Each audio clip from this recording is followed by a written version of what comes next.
Hi, in this video, I want to discuss a topic of the frivolous nature of existence. I mean, how we are obviously addicted to a game where we constantly look around corners or behind curtains and we always expect something more or new, sort of like the expectation, sort of like the problem with internal logic, expecting like there's something more that you keep asking the question why, who, what, when, where, how. You keep asking these questions and you never really get a satisfactory answer.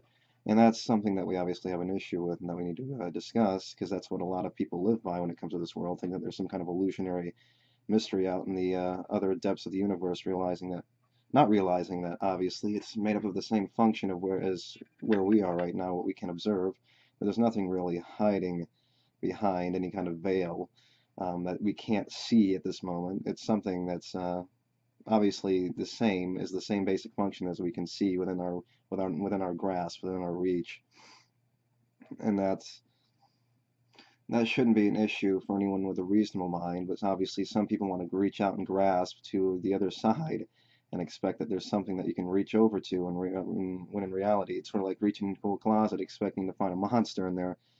You're not going to find anything. You're just going to find maybe an extra layer of clothing behind the first layer, another rack of clothing. You're not going to really find much. You're not going to find a phantasmagorical monster on the other end. You're not going to really find much in the way of a hope when it comes to some kind of fourth dimension. Just because there's a third dimension doesn't mean there has to be a fourth dimension. And the function of our existence works in the same very basic reality that we're living in. We live based on a function of psychology, and then we live based on those functions that we need that created the psychology, the biological needs that we need to satisfy.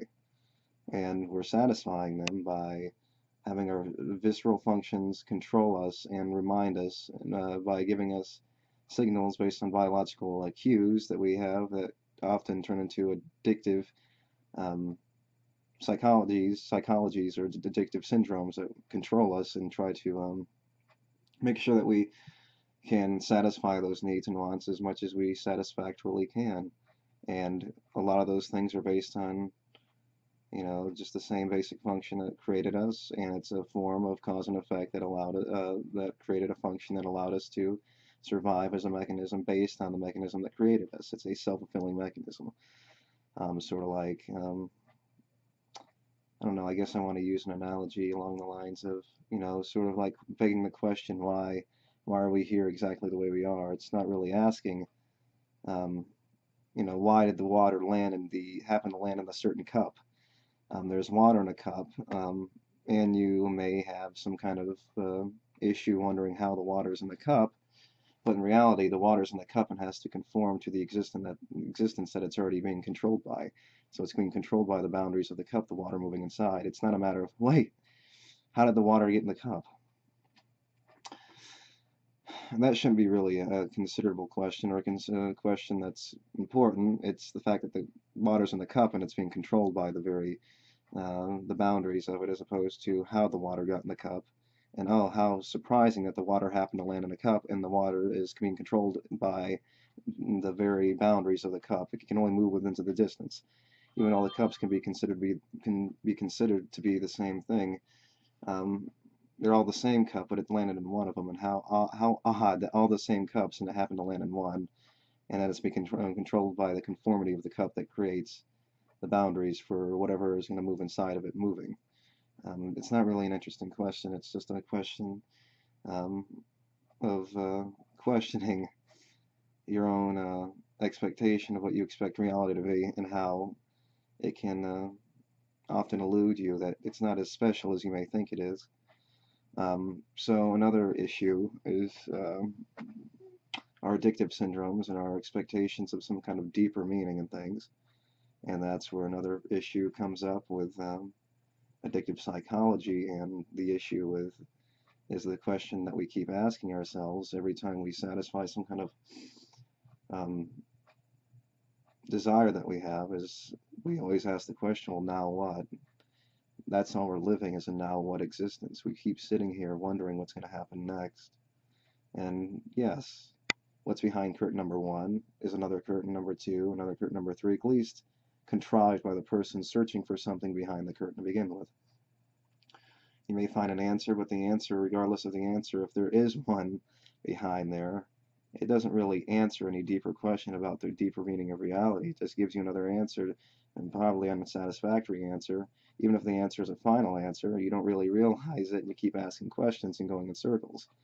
And you realize that it's only going to be a dead end before long. It's not going to be much of anything else. You're not going to be finding anything spectacular in the end that's going to satisfy whatever questions you satisfy any needs that you had to be satisfied that you didn't already not satisfy by asking the first question why to begin with. You're just going to be asking a question, and it's not going to satisfy any more than it did the first time that you asked the question. You're just going to keep asking and asking and asking because your psychology is addicted to figuring these things out, and you want to keep figuring these things out. You want to have some kind of answer to every question that you have. Well, why this? Well, why that? How? Who? What? When? Where? Why?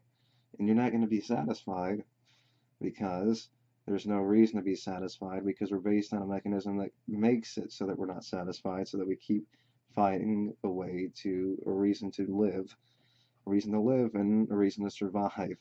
And there's no real reason why we have to keep asking these questions. It's just a contrivance of our psychology based on a addictive mechanism that's controlling our every need and want and desire.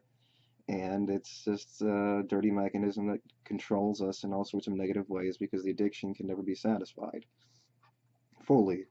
It can only be temporarily satisfied for a margin of time before it's just another moment where you're searching for something else to be satisfied, because you're never going to be satisfied entirely, because you're still living.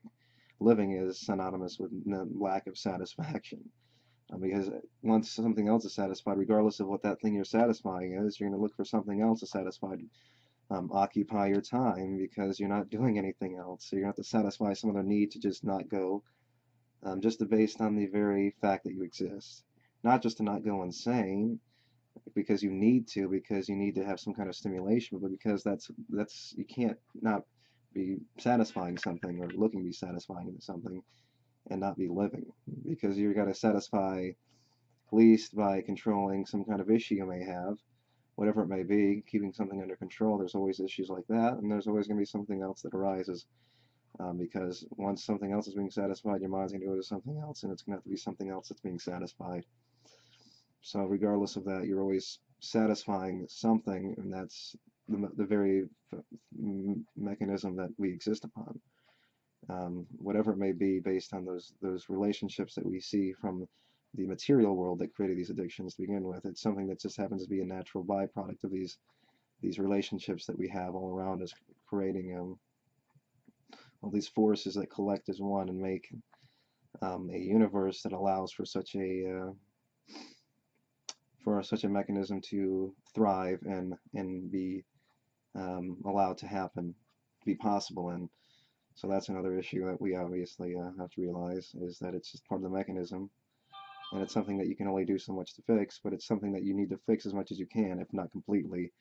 Pull the roots out from under it, because sometimes that's the only solution to the only real solution to an issue that you may have, is to really just take the issue and pull it from its roots, and then solve the issue that way, as opposed to having to maintain some kind of issue by just fixing little problems one at a time. So it's best to find a cure for an illness, as opposed to fixing the symptoms. And I think the ultimate cure is to ultimately die out, in a way. I think that's the ultimate solution that we have to finally at least go for, and that would be the best solution, because it would fix all the issues, because you can't want to live when you're dead, and you can only be afraid to die when you're alive. So you might as well take the solution where there's less pain, and obviously that solution would be just to slowly end ourselves. But that's only being reasonable and practical. But it is very impractical, but it's the most practical solution to fix all the issues that we have. If you're dead, there's nothing that you need. And people just seem to be completely adverse to that idea. They want to fight it, but that's all there is needing when you're alive. You don't need when you're not alive, and that somehow hurts them when they're alive. They don't realize we're talking about you when you're dead, and you're going to be there inevitably someday, so you might as well just accept the truth. So yeah, it's some kind of issue people have with that kind of thing. But yeah, all we're doing is constantly asking, now what? Where? Now what? I satisfied this, now what? What are we doing? Now what? We want to do something else? Well, now what? I finished my task. I finished my work for the day. Now what? I finished eating. Now what? I'm full. I have nothing to satisfy.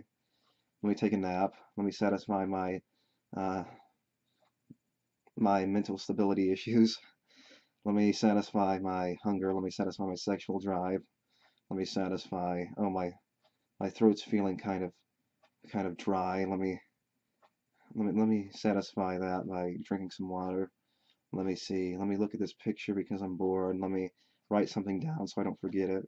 I mean, that's all we're doing, and obviously it's a certain way of looking at it, but it's the only way, reasonable, real way to look at it because that's all we're really doing, and it's only a matter of comfortable, comforting psychology to manipulate ourselves to make it seem like it's worth it, to make it seem like it's something that isn't, as if it's open for perspective, and it's not open for perspective.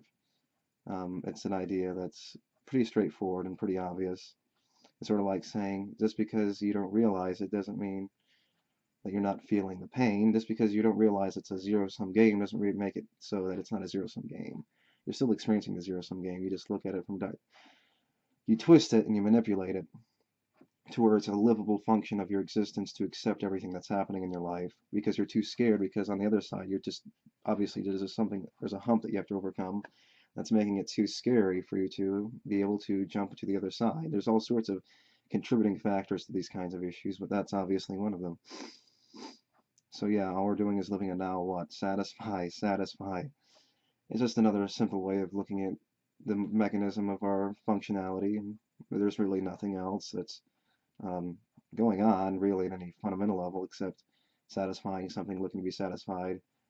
Find comfort in any way possible, and then find some other way to be comforted based on the desire that you're having or the tension that you're seeking to satisfy at that moment in time.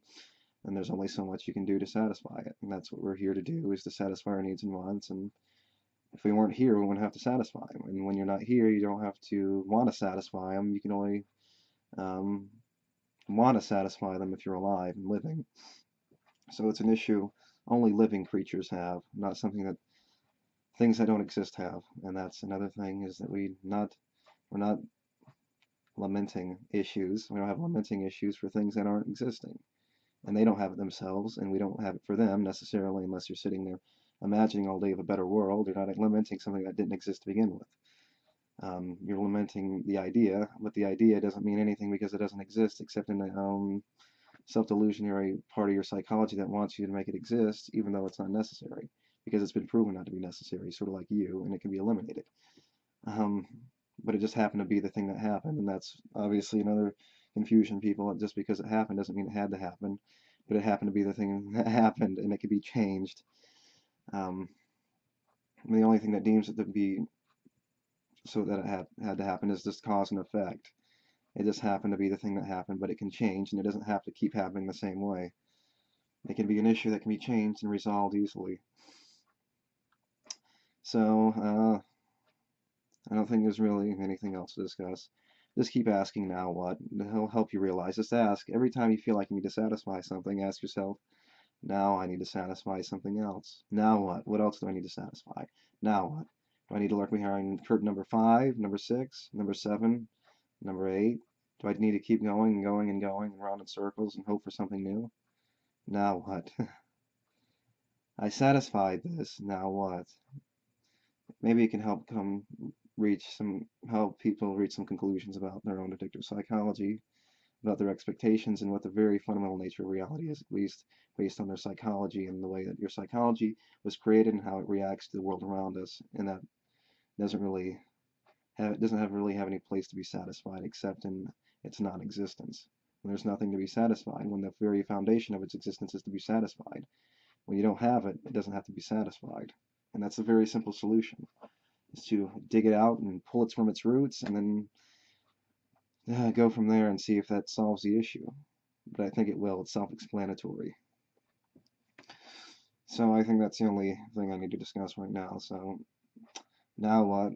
Question that anyone reasonable should ask themselves, or would already consider to ask themselves if they already understood the possibility or the reasons to ask yourself why. Once you've realized that your addictive psychology can be controlling you and making you expect or at least delude yourself into believing that some things are existing or this, that, or the other thing, just ask, realize it's an addictive mechanism. And that's all there is. So that's really all I have to say. So, yeah, anyway, thanks. And if there's anything else, I can always mention it some other time, some other place. So, yeah, thank you. And until next time, see ya.